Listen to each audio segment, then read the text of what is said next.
દર્શક મિત્રો, હું છું પદ્મા અનિશા. તમે જોઈ રહ્યા છો લોક સામના ન્યૂઝ. તો જોઈએ આજના સમાચાર અમરેલીથી અમારા રિપોર્ટર સતીશ રાઠોડ સાથે.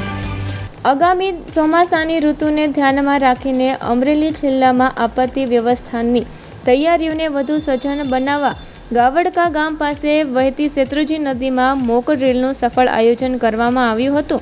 અમરેલી જિલ્લા કલેક્ટરના માર્ગદર્શન હેઠળ અને મામલતદારની આગેવાનીમાં યોજાયેલી આ મોક એક્સરસાઇઝનો મુખ્ય હેતુ પૂર ડૂબી જવા જેવી આપત્તિજનક પરિસ્થિતિઓમાં વિવિધ વિભાગોની કાર્યક્ષમતા અને પરસ્પર સંકલનની ચકાસણી કરવાનો હતો.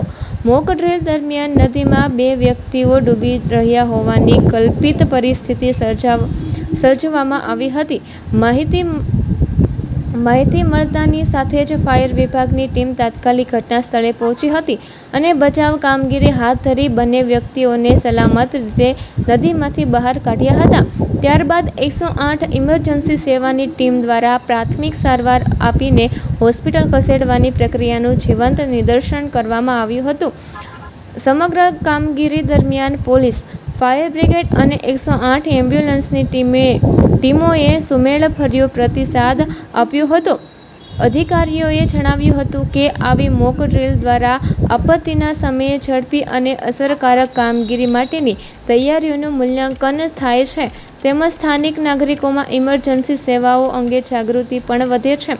આ પ્રસંગે વિવિધ વિભાગોના અધિકારીઓ, કર્મચારીઓ અને ગ્રામજનો મોટી સંખ્યામાં ઉપસ્થિત રહ્યા હતા.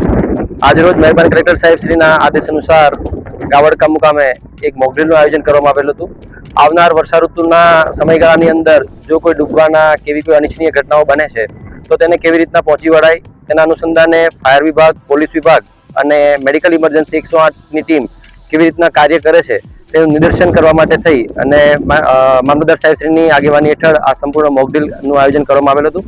અને મોક ડ્રીલના અનુસંધાને અમને કોલ આપવામાં આવેલો હતો કે કોઈ 2 વ્યક્તિ ડૂબવાની સંભાવના છે, તો તાત્કાલિક ધોરણે ફાયર ટીમ અત્યારે ઘટના સ્થળ પર પહોંચી હતી અને બંને સસ્પેક્ટ ડૂબેલા વ્યક્તિઓને બહાર કાઢી અને 108ના મારફતે એમને હોસ્પિટલ પહોંચાડવાની આ મોક એક્સરસાઇઝ કરવામાં આવી. તો ફરી મળીશું એક નવા સમાચાર સાથે. ત્યાં સુધી જોતા રહો લોક સામના ન્યૂઝ.